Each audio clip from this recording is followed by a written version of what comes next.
David Ben-Gourion, personnage mythique. C'est celui qui a été le premier ministre d'Israël. Et pendant 20 ans, avant même la création de l'État Israël, il était responsable de la sécurité. C'était le personnage central du projet colonial sioniste.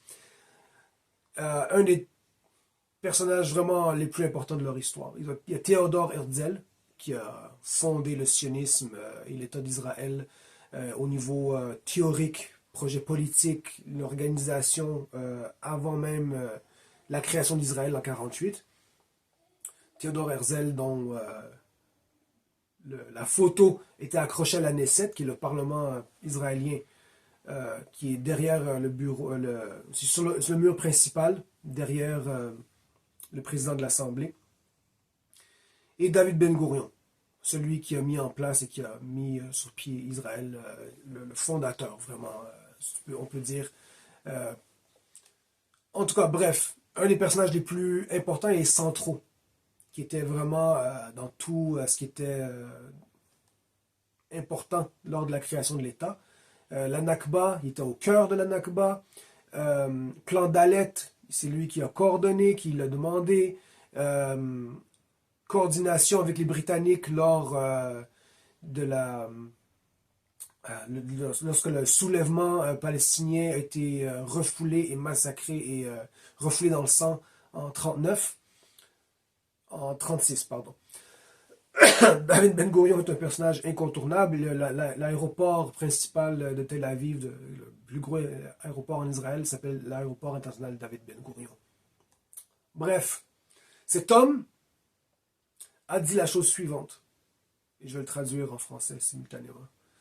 If I were an Arab leader, I would never sign an agreement with Israel. Si j'étais un leader arabe, je ne signerais jamais une entente avec Israël. It is normal. We have taken their country. C'est normal, nous avons péri leur pays. It is true God promised it to us, but how could that interest them? Our God is not there. C'est vrai, Dieu nous l'a promis, mais pourquoi ça les intéresserait? Notre Dieu n'est pas le leur. There's been anti-Semitism, the Nazis, Hitler, Auschwitz. Was that their fault? Il y a eu l'antisémitisme, les nazis, Hitler, Auschwitz, mais est-ce que c'était leur faute? They see but one thing. We have come and we have stolen their country. Why would they accept that? Ils ne voient qu'une chose. Nous sommes venus et nous avons volé leur pays. Pourquoi accepteraient-ils cela? Une fameuse, tristement célèbre citation de David Ben-Gourion. Imaginez, le fondateur, premier ministre d'Israël, celui qui a fait la Nakba, qui a coordonné la Nakba, donc il était au cœur des massacres, des expulsions et de toutes les horreurs. Il l'a admis, il savait, et il l'a dit. Alors comment nier? Comment nier si vous êtes sioniste ou un défendeur des sionistes, si vous êtes israélien, si vous êtes juif non israélien, vivant au Canada, aux États-Unis, ou en France? C'est un pays volé par la force. Et son argument est bidon et irrecevable. C'est immoral et inacceptable. Je vais vous donner une autre citation. Let us not ignore the truth among ourselves.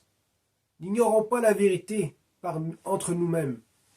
Politically, we are the aggressors and they defend themselves. Politiquement, nous sommes les agresseurs et ils se défendent.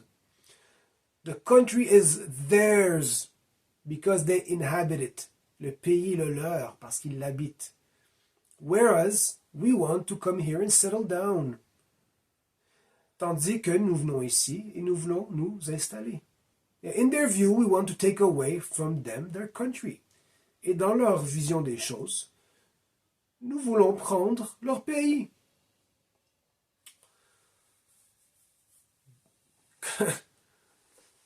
Ça ne peut pas être plus clair. Ça ne peut pas être plus clair que ça. Israël, pays volé. Et malgré ça, les Palestiniens acceptent les présences juives. La présence des juifs israéliens sionistes dans leur pays.